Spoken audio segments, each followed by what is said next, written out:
ओम शांति। अभी हम इस वीडियो में भगवान शिव का छोटा नंदीगण दादी गुलजार जी का आगे कंटिन्यू करते हैं। संकल्प और बोल की एनर्जी को बचाकर भगवान को समर्पित करने वाली आदरणीय दादी गुलजार, ब्रह्मा कुमार राजू भाई, मुरली विभाग। यज्ञ इतिहास में सबसे महत्वपूर्ण दिन है 18 जनवरी 1969, जब निराकार परमपिता परमात्मा शिव के साकार माध्यम प्रजापिता ब्रह्मा बाबा अव्यक्त होकर अव्यक्त वतनवासी बने। उसके पश्चात 21 जनवरी 1969 को शिव बाबा और ब्रह्मा बाबा यानी कि बाप दादा दोनों ने दादी गुलजार जी के तन में प्रवेश किया और तब से 31 दिसंबर 2017 तक लगातार 48 वर्ष तक दादी जी के रथ द्वारा बाप दादा की अव्यक्त पालना देश विदेश के हजारों लाखों ब्रह्मावत्सों को मिलती रही। दादी जी भी 11 मार्च 2021 के दिन अव्यक्त वतनवासी बनी। ब्रह्मा कुमारीज के इतिहास में यह भी बहुत बड़े परिवर्तन का दिन है। दादी जी का स्वभाव बचपन से ही बहुत सरल था। उनकी इसी नेचर के कारण उन्हें नंबर 1 ट्रांस का पाठ मिला। अव्यक्त वतन के अनेक गुह्य रहस्य, अव्यक्त ब्रह्मा का राज पहले पहले दादी जी के द्वारा ही स्पष्ट हुआ। दादी जी कई दृश्य वतन में देख के आती थी। उसी आधार से चित्रों आदि का भी निर्माण हुआ। दादी जी की बुद्धि बहुत स्वच्छ थी। दादी जी सदा एकांत में अंतर्मुखी रहती थी। कभी कोई से बातें करना, हंसना, इधर उधर की बातों की लेन देन करना, यह दादी जी के नेचर में ही नहीं था। बहुत शांत सरल स्वभाव, एकांतवास का गहन अभ्यास था। संगठन के बीच में होते भी जब तक कोई उनसे पूछेगा नहीं तब तक कोई भी शब्द नहीं बोलती थी। वे बहुत शॉर्ट एंड स्वीट जवाब देती। यथार्थ जो बात होती वह कहकर चुप हो जाती। बुद्धि बहुत स्वच्छ दिव्य होने के कारण ट्रांस के बहुत क्लियर मैसेज दादी जी द्वारा आते रहे। सेकंड में उड़कर वतन में पहुंच जाती थी। मेरी पहली मुलाकात दादी गुलजार जी के तन में प्यारे बाप दादा से सन 1971 में बाबा के कमरे में हुई थी, जब वे गद्दी पर आए थे।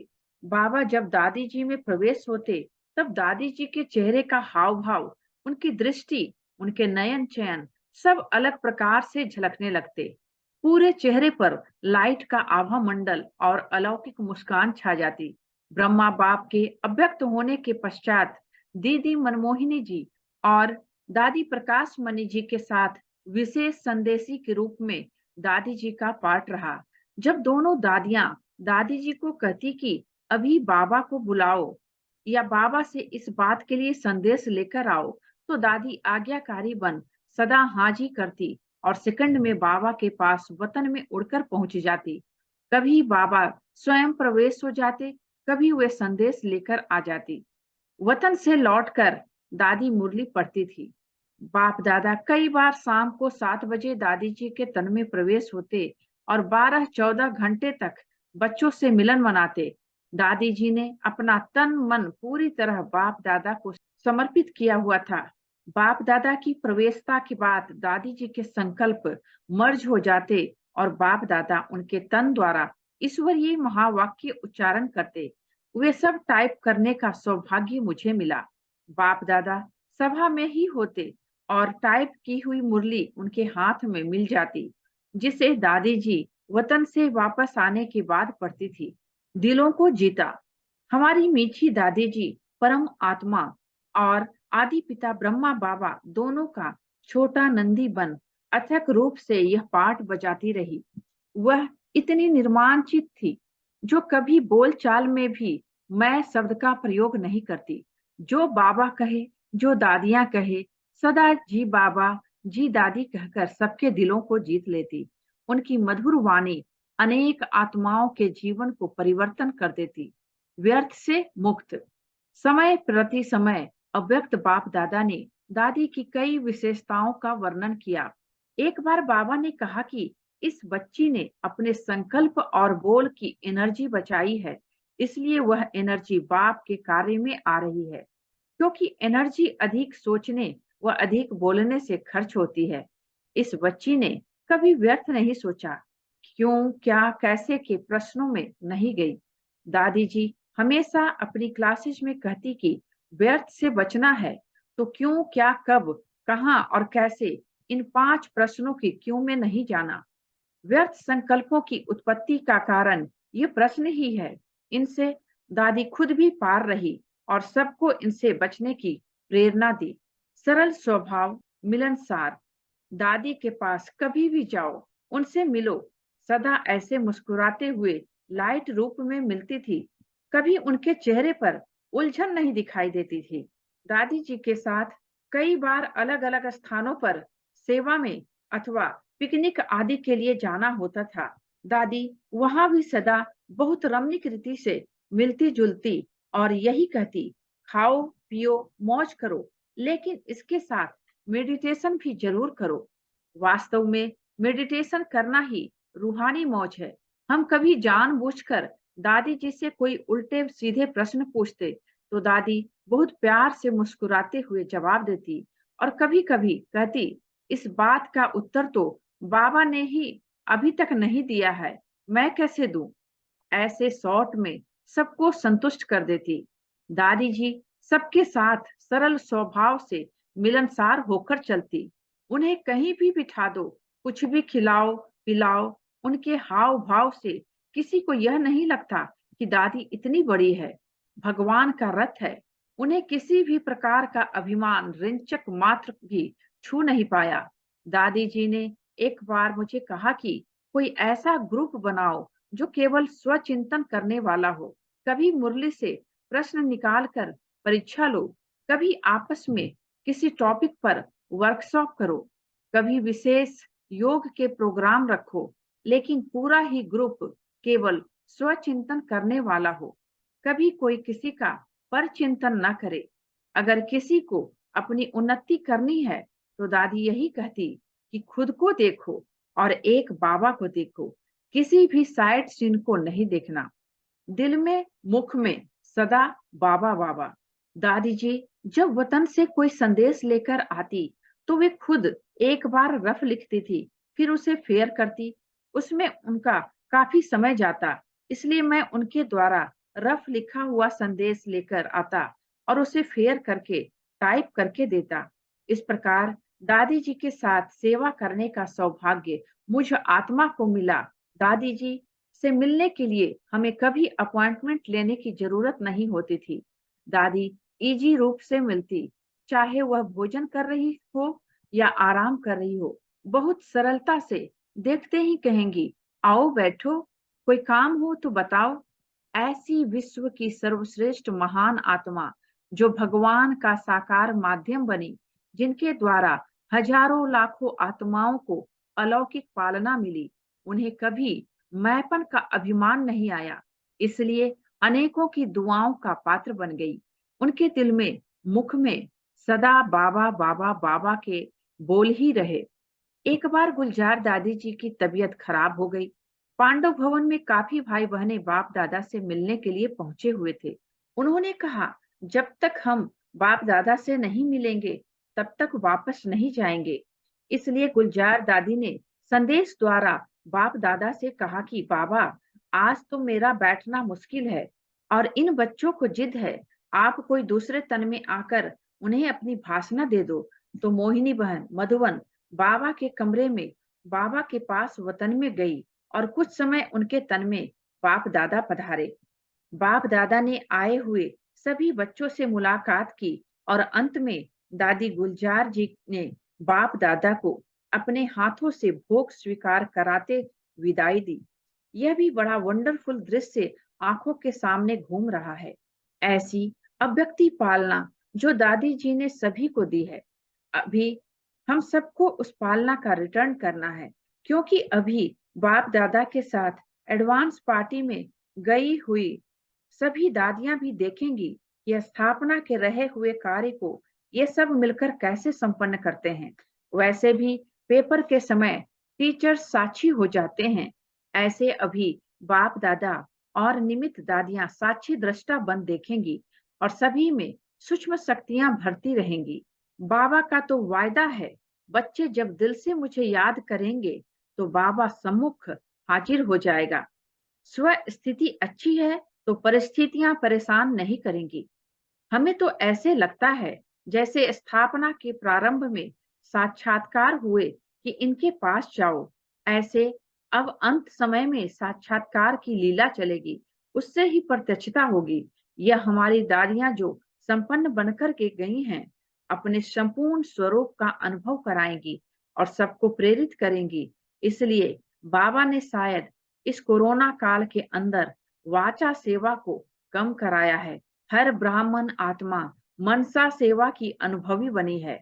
परिस्थितियां तो आई हैं, आती रहेंगी, लेकिन जिन्होंने स्व स्थिति अच्छी बना के रखी है, उन्हें परिस्थितियां परेशान नहीं कर सकती। वे सदा मौज में रहते हैं। अभी समय ऐसा दिखाई देता है कि अचानक बहुत बड़ा परिवर्तन होगा, क्योंकि इतनी बड़ी कलयुग की दुनिया का परिवर्तन होना है। अभी कितनी अधिक आबादी है, चारों ओर प्रदूषण है, पांचों तत्वों का विकराल रूप है। इस कलह कलेश की दुनिया का महापरिवर्तन होगा, तो जरूर उसमें कुछ तो सहन करना पड़ेगा। लेकिन सहन शक्ति, धैर्य की शक्ति, सामना करने की शक्ति, समाने की शक्ति उन्हों में रहेगी जो अपने जीवन को बहुत न्यारा प्यारा तपस्वी बनाकर रखेंगे। दादियों समान अचल अडोल बनना है। अब समय है हम सब तपस्वी मूर्त बनकर रहें, कोई भी प्रश्नों में उलझे नहीं। बाबा कहता है, जो सीन सामने आ रही है उसे साक्षी होकर के देखो, फुल स्टॉप लगाओ और आगे बढ़ जाओ। शुभ भावना, शुभ कामना के संकल्पों से संपन्न रहो, ताकि आने वाली समस्याओं का समाधान करने में सहयोगी बन सको। कोई भी बात अपनी तपस्या में बाधा रूप न बने, यह ध्यान रखना है, क्योंकि जो कुछ ड्रामा में चल रहा है उसमें कल्याण समाया हुआ है। हमारी दादियों ने यज्ञ को किस प्रकार से आगे बढ़ाया है, अभी उनके इस रहे हुए कार्य को हम सबको मिलकर के संपन्न करना है।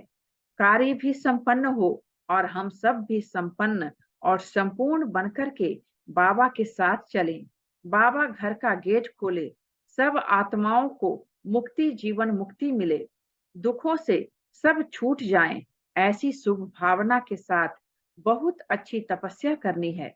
संकल्पों की हलचल समाप्त। जैसे दादियों ने अपनी स्थिति एक रस बनाई, ऐसे हम सबको भी एक रस अचल अडोल स्थिति में स्थित रहना है।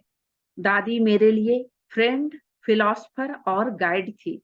ब्रह्मा कुमारी, उषा बहन, शांतिवन, परम आदरणीय, परम श्रद्धेय, बाप समान, बाबा के नैनों में सदा समाई हुई मीठी प्यारी दादी गुलजार जी मेरे लिए सिर्फ दादी नहीं, लेकिन एक फ्रेंड, फिलोसफर और गाइड रही। मुझे दादी जी द्वारा अव्यक्त बाप दादा से प्रथम मिलन मनाने का सौभाग्य सन 1975 में हिस्ट्री हॉल में मिला। जब सन 1980 में मैं समर्पित हुई, उस शाम गुलजार दादी जी मुझे नक्की लेक तक पैदल लेकर गई और रास्ते में पूछा कि यह समर्पण का निर्णय तुमने किसके कहने पर लिया। मैंने कहा, दादी यह मेरा अपना फैसला है।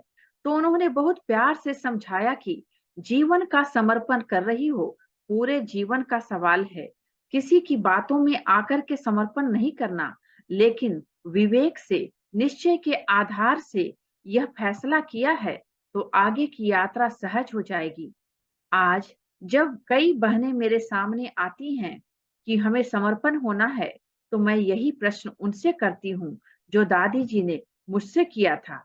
उस समय तो मैं उस बात को समझी नहीं थी, लेकिन आज समझ में आता है कि जब अपने दृढ़ निश्चय के आधार पर फैसला किया जाता है, तो हर पेपर को पास करने की स्वयं की हिम्मत और शक्ति बनी रहती है।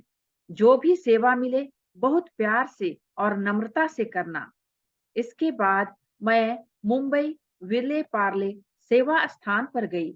जब दादी जी को कैंसर डिटेक्ट हुआ, तब वे ऑपरेशन के लिए वहां आए थे। करीब 1 महीने से ज्यादा समय वहां रहे थे। तब मुझे दादी जी के और अधिक समीप आने का मौका मिला। मुझे जिम्मेदारी दी गई थी कि दादी जी को किसी प्रकार का कोई इन्फेक्शन नहीं लगना चाहिए। इसलिए कोई भी सर्वेंट दादी जी जहां रहती है वहां न आए और तुम ही सारी साफ सफाई करना, चाहे कमरों की, पूरे फ्लैट की या बाथरूम आदि की। जब यह जिम्मेवारी मिली मुझे बहुत अच्छा लगा। मैं मुरली सुनाकर ऊपर आकर दादी जी से प्रेम से दृष्टि लेकर फिर सफाई में लग जाती थी। दादी जी वहीं बैठे मुझे देखती रहती थी। कभी कभी कहती थी कि अभी तो तुम टीचर बनकर मुरली सुनाकर आई हो और अभी सफाई कर रही हो। सफाई करने के बाद दादी विशेष प्यार करती थी, टोली खिलाती थी और कहती थी कि जीवन में यह बैलेंस हमेशा रखना। जो भी सेवा मिले बहुत प्यार से और नम्रता से करना।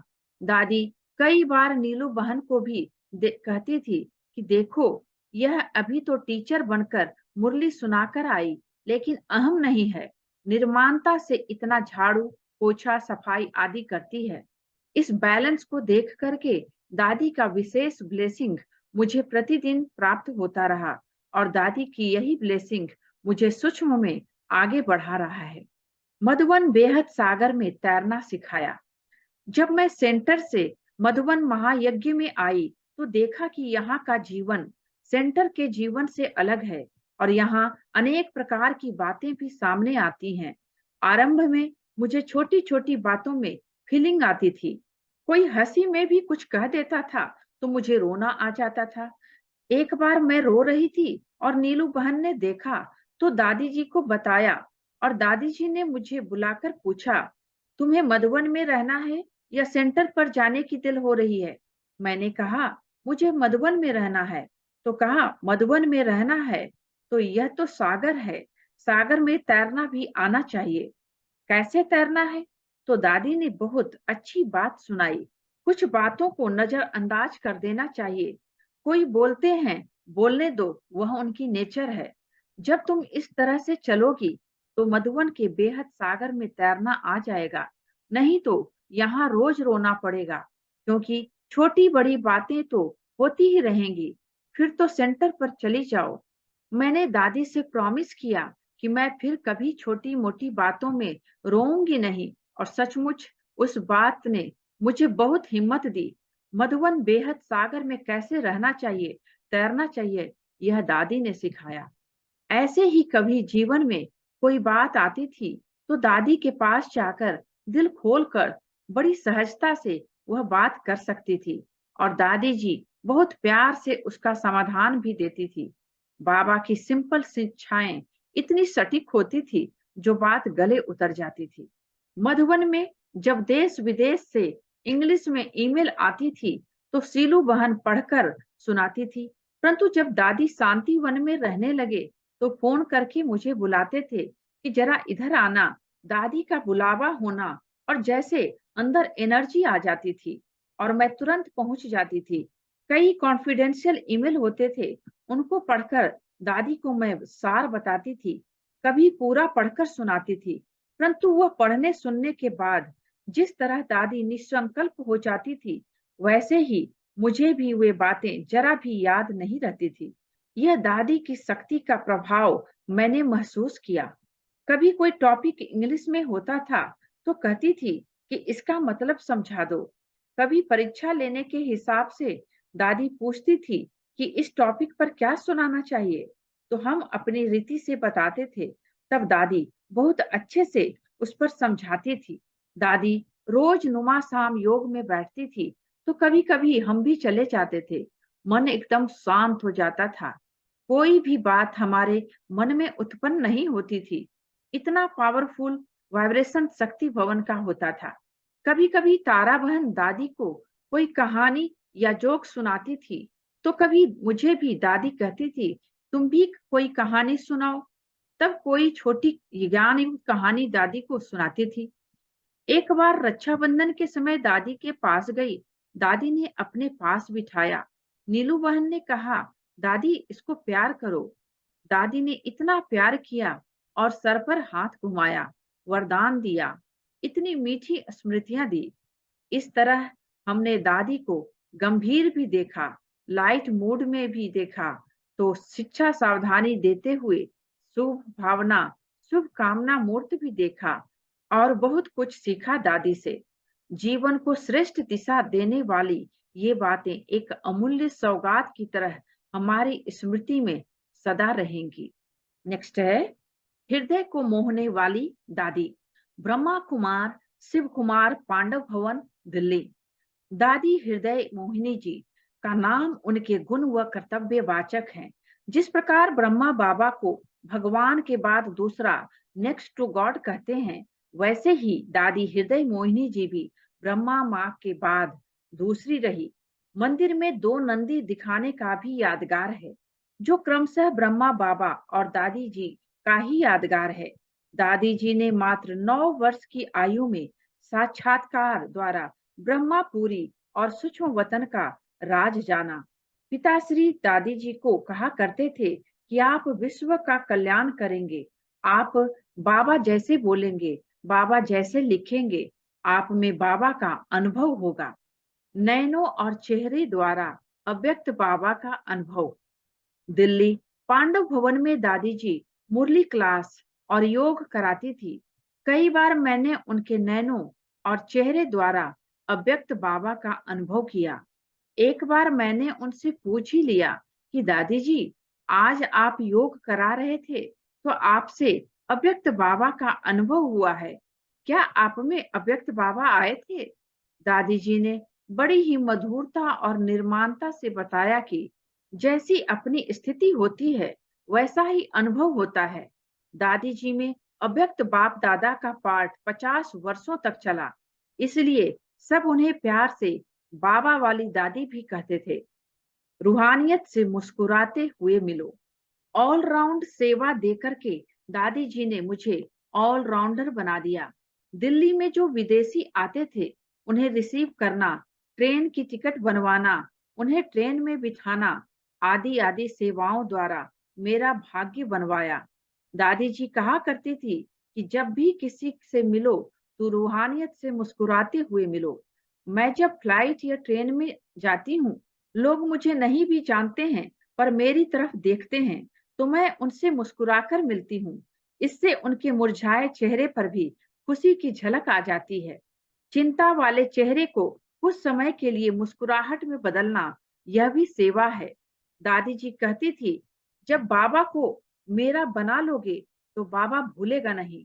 मेरी चीज कभी भूलती नहीं, चाहे वह एक छोटा सा रुमाल ही क्यों ना हो। दिल से कहो, बाबा मेरा है, मेरे साथ है, तो बाबा हाजिर हो अपने कार्य में सहयोगी बन जाएगा। इकोनॉमी का ध्यान रखती थी। पहले दादी जी के कमरे में रूम कूलर था, उसमें मैं रोज पानी भरता था। कभी देर हो जाती तो दादी स्वयं उसमें पानी डालने लगती थी। एक बार दादी जी को कार से स्टेशन छोड़ने जा रहा था। कार चालक ने बताया कि किसी कारण से कार खड़ी हो गई है। तब दादी जी साइकिल रिक्शा में बैठी और मैं भी सामान पकड़ करके साथ में बैठ गया। दादी जी इतनी निर्माण थी, जो शुरू शुरू में ट्रेन में बिना गद्दे के स्लीपर में यात्रा करती थी। एक बार मुझे भी उनके साथ मधुबन जाने का अवसर मिला। बाबा मिलन का पाठ चल रहा था। आबू रोड पर दादी जी को लेने कार आई थी। तब दादी जी ने कहा, मेरे पास जगह है और भी बहनें बैठ सकती हैं।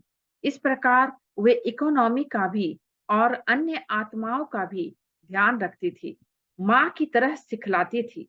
जब भी मुझसे कुछ गलती हो जाती थी तो दादी जी बड़े ही प्यार से माँ की तरह समझाती, सिखलाती थी।